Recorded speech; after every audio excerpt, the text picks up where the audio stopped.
After reviewing the film and everything, what did you see that maybe you didn't see on game day? I'm not sure about a lot what I didn't see, but offensively, I thought we executed at a pretty high level. The offensive line did a really nice job, particularly run blocking, picking up the different things that they do defensively. Our receivers blocked really well downfield. That's why we got some huge explosive runs, as they did a good job. And Mike and Braylon both ran extremely well. Obviously, Talon made plays with his legs. Passing game wise, we were pretty efficient as far as where we were supposed to be on our routes and the timing of the ball coming out of our hand. They got us a little bit late in the game with some of their pass rush, which hurt us on the drive that we had to punt the ball away. But for the most part, offensively, we played pretty good. Defensively, we played with a lot of effort. Guys were running to the ball. We still have some assignment issues that opens up big plays, explosive plays for them. We missed too many tackles. Although we were getting to the football, we missed more tackles than we did the previous week at Tennessee, which was a thing we tried to build on and actually went in the wrong direction.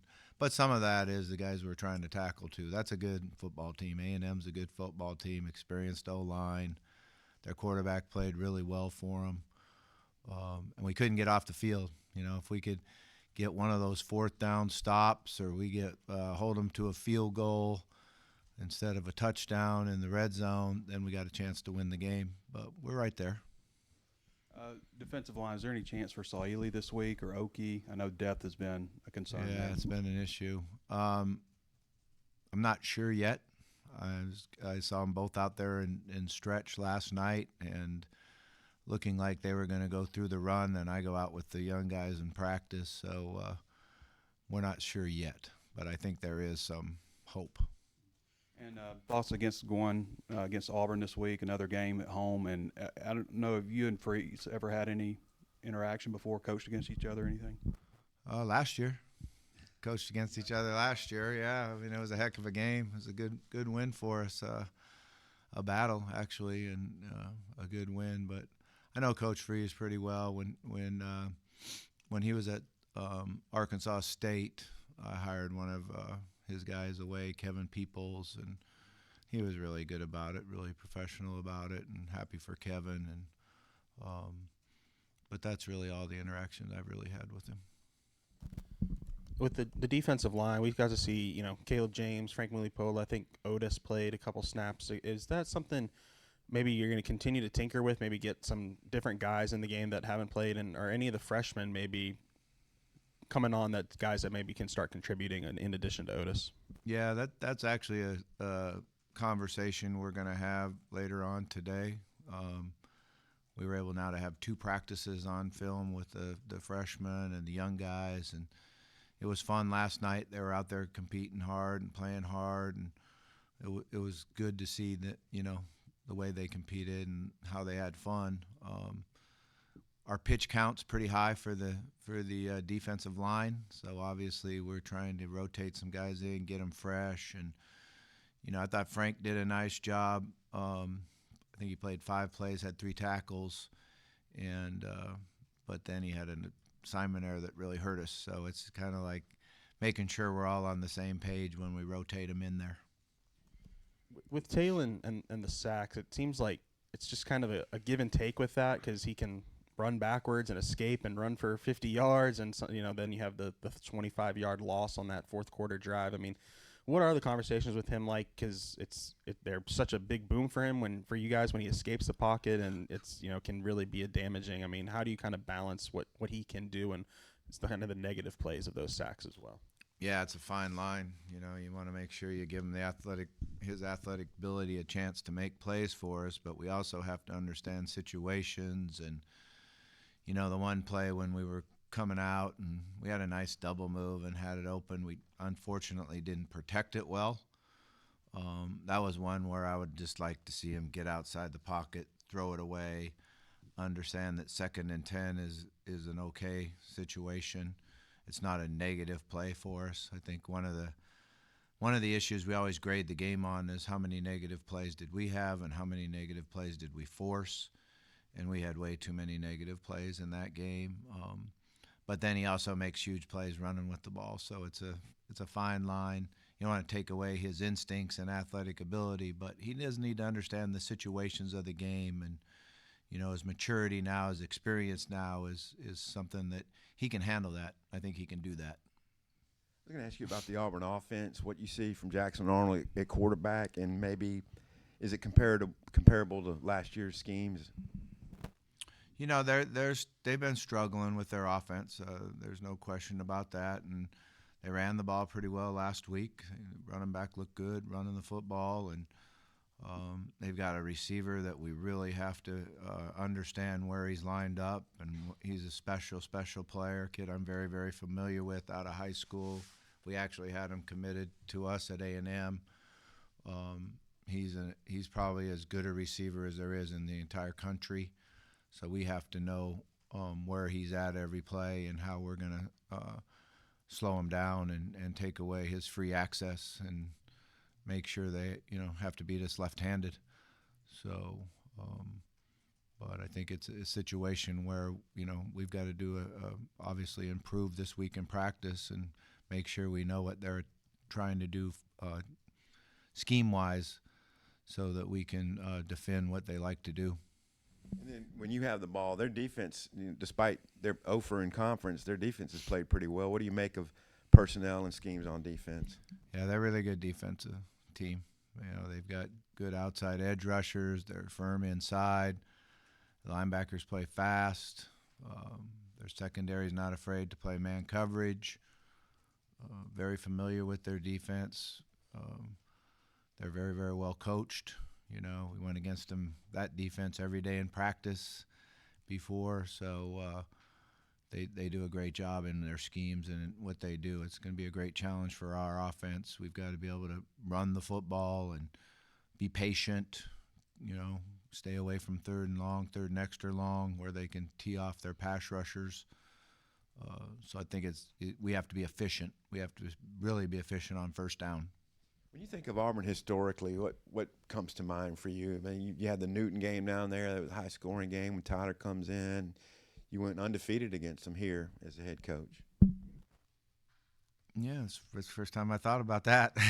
I do remember the game there, though, when Tyler came off the bench and threw for, I don't know, maybe 400 yards or 300 and some yards, and we couldn't tackle Cam. We just couldn't tackle him. He was so big and strong and physical, and it was going back and forth like a tennis match, and was a lot of fun. I was an assistant coach there for a year and had a great time there as an assistant coach, and working for our is he a senator now, Tuberville? Working for our Senator Tuberville was a lot of fun and enjoyed it. But I think it's going to be a good football game, and we've got to find a way to win. With Phillip Lee's low snap count on Saturday, I was just curious if he's dealing with something that's keeping him limited. No, he's healthy. It was just a situation where we didn't play a lot of our NASCAR or 4 fast guys on the field, which he did the week before. Their personnel groupings were very much in what we call 12 personnel, 2 tight ends on the field. Sometimes they had 3 tight ends on the field. They did a little bit more what you call 20 personnel, 2 backs, 3 wide receivers on the field. So we were actually in base defense a lot more than you usually are. It was kind of an unusual game as far as the number of snaps. We were in base, nickel, or dime.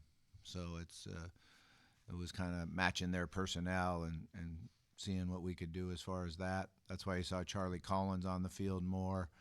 He played some outside linebacker / defensive end for us, and he did a good job at times and made some mistakes at times, but it was good to see him out there. I think he's got a guy that's going to have a really good future here after this year. On top of good run blocking, what do you think is clicking for Mike, especially over these last 2 games? He's seeing things really well. He's become a better player before he gets the ball. That's one of the things that really helps running backs improve. Kobe Smith's done a great job with his tracks, his first step, where his shoulders are. Whenever you become really good before you get the ball, then your vision opens up and your landmarks are better and you see the blocks and make quick cuts. And his improvement on that in the last 3 weeks has been tremendous and has helped him, tremendously. And then just his explosion and speed is, something he's always had. But because he's doing things a little more detailed, it shows up more. I think some recruits in town over the weekend. Just kind of curious how active a interim staff can be in the recruiting space, and if those duties maybe get pushed to somebody else. It was a good weekend for recruiting. There was a lot of good players here, and we just work hard on it, just like as if you're going to be here. Omega Blake has been a guy for y'all all year. I'm just curious, has he been exactly what you expected, or is there anything that surprised you that maybe you didn't expect whenever you recruited him? Yeah, since he's come back from spring, even over the summer, he's been very, very highly motivated. His effort, his speed, his toughness as far as how he practices, he just really elevated it and really, said to everybody out on the field, hey, I'm going to be the number one guy around here. And just by how he practices and how he plays, he's very tough-minded young man and a tremendous competitor. You mentioned a few times about wanting some more explosive plays out of the special teams. I'm curious, how do you go about getting that? Is there anything in particular you're seeing that needs to happen to do that? Yeah, well, we punted the ball really well, and that was a huge win for us in our punt. We flipped the field a couple times. We covered real well. I think it was a 57 maybe yard net punt average, somewhere in that range. Unfortunately, we had the penalty on the punt return, which changed that from like a 38 net to a 50-some net, and could have had a nice win there in the punting game. But statistically, we did a good job there. Kickoff return is kind of taken out of college football anymore, it seems like. You always wonder each day you're out there practicing is, why are we spending so much time practicing this, But I'll tell you what we did is we even put more time into it, thinking that it was going to be a lot of wind. We were concerned about the wind and what we were going to do kickoff into the wind and return game, so you had to spend enough time on that. But that's usually a wash. Nobody returns them, or, you kick them out of the end zone. So, and then field goal, PAT-wise, we were even. So, you'd like to get some more pressure on their punter. We did that pretty well against Tennessee. We affected the punter. We came after it early, and he sped up. He really changed his time that he was taking on how long it took him to punt the ball, and we got some good errant punts from him, and that helped us flip the field. But still like to see the block punt scoop for a touchdown, punt return for a touchdown, their punt return, fumble. We still need to have that type of flip in the momentum from our special teams that we haven't seen yet. We've heard from you a couple times now that your message to the players has been, put your resume on tape for these next few weeks. Some of them mentioned it to us last week when they talked. Is there anybody in particular you feel like has really taken that message to heart, and how do you feel like they've all kind of adopted that? Yeah, I think they've all kind of taken it to heart. I think when you see the effort that they're playing with and the excitement that they're playing with and the technique improvement that we've seen, they're all working extremely hard and understand that, they need to put their resume on tape, and that helps all of their futures. Bobby, you mentioned the run game, and A&M was only allowing 100 yards rushing coming into that game. Really, the whole operation offensively, how connected is it? How confident are you in what you guys are doing offensively right now? I think our guys are very confident, and they have executed at a high level, particularly, against Tennessee and A&M, two I call good defenses. We get another challenge this week with Auburn coming in, so it's our preparation has to be really good. Our understanding of their movements and stems. Our players are consistently getting more football intelligence and more football instincts on the offensive side of the ball, and they have great confidence in it. Communication has been good up front. Our center helps that a lot. And then our playmakers are making plays, so we just got to continue it. Another question, really just about your perspective in football here. Aside from the Notre Dame game, it's 4 losses by a combined 13 points. And what's the difference in getting over the hump and competing to finding a way to win? Yeah, I try not to think all the way back to some of those games where you feel like you should have walked off the field with the win and just concentrating on, what we're doing now. But what we need to do now is be a little bit more consistent driving the ball and scoring touchdowns when we get in the red zone. When we have to settle for a field goal and take 3 points, I think it really hurts our opportunity to win the game.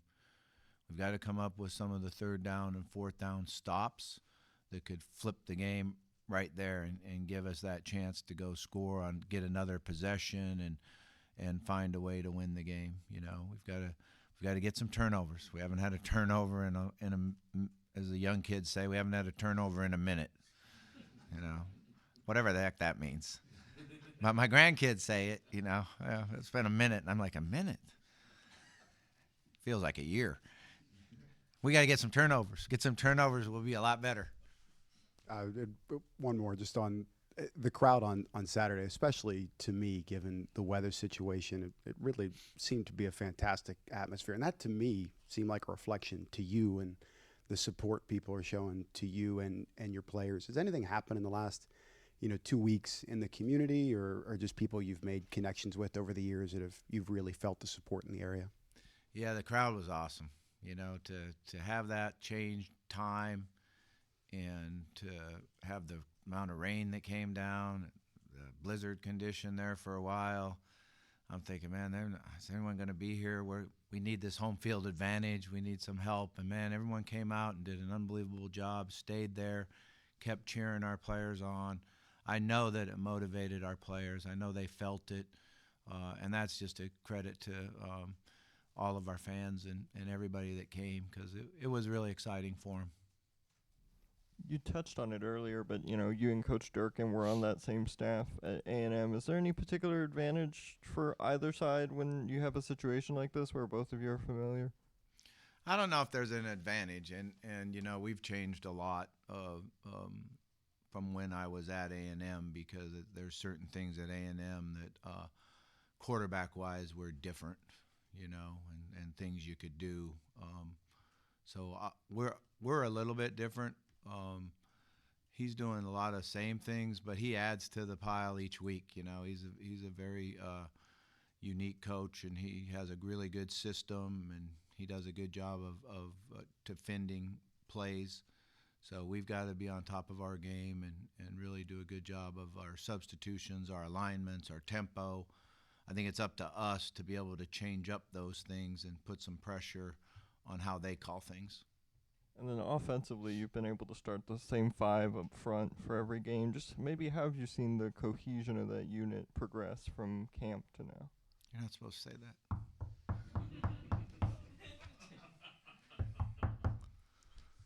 No, they've done a nice job. I think it starts with our center being able to understand the offense and know the calls and know how to make the calls and get it communicated. And they've done a nice job of working together, and they put a lot of pressure on each other. I think that's a great job with the offensive line is they take a lot of pride in it, and when they make an error or make a mistake, they address it amongst themselves and try to work hard not to do that again. Looking at the defensive line, just in the last couple of weeks, how good of a job do you think they've been able to do just to get off blocks and get to the ball?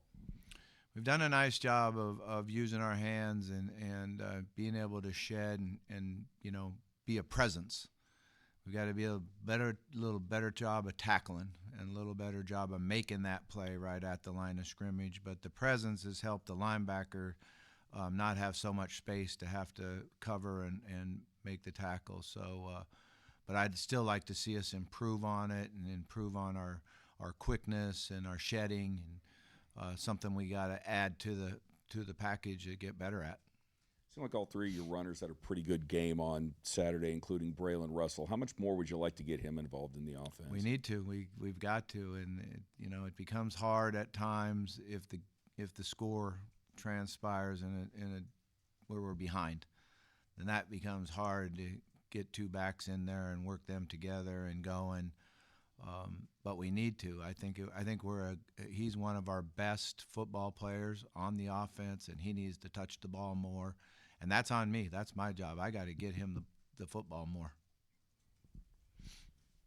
There doesn't seem to be a consensus among coaches when kind of in the situation this weekend where you didn't go for two early, right? You could have gone for two to try and tie the game before halftime. You waited, and when you did, you eventually got it. Just what's your thought process there about when to go for two when it's kind of that scoreboard situation? Yeah, I've always been the belief of you don't go for it early in the game. I've done that before, or we've done it before. I can't say me, but I've been involved in it when you went for it before early and you don't make it and then you get behind. I know one way back there was a game that we played where we actually scored more touchdowns and lost the game because we went for two early. And I'm kind of a late third quarter, fourth quarter guy, when to go for two. I know the other night, every time we score, upstairs says, the chart says go for two. And I go, 1, 1, 1. And they're like, okay, you ain't listening to me. That's the feeling I get. They're saying upstairs. But we were at a situation where we're down by 4. We need to hold them to a field goal. Okay. And if we hold them to a field goal, now it's a 7-point game. We score, kick, and it's a tie.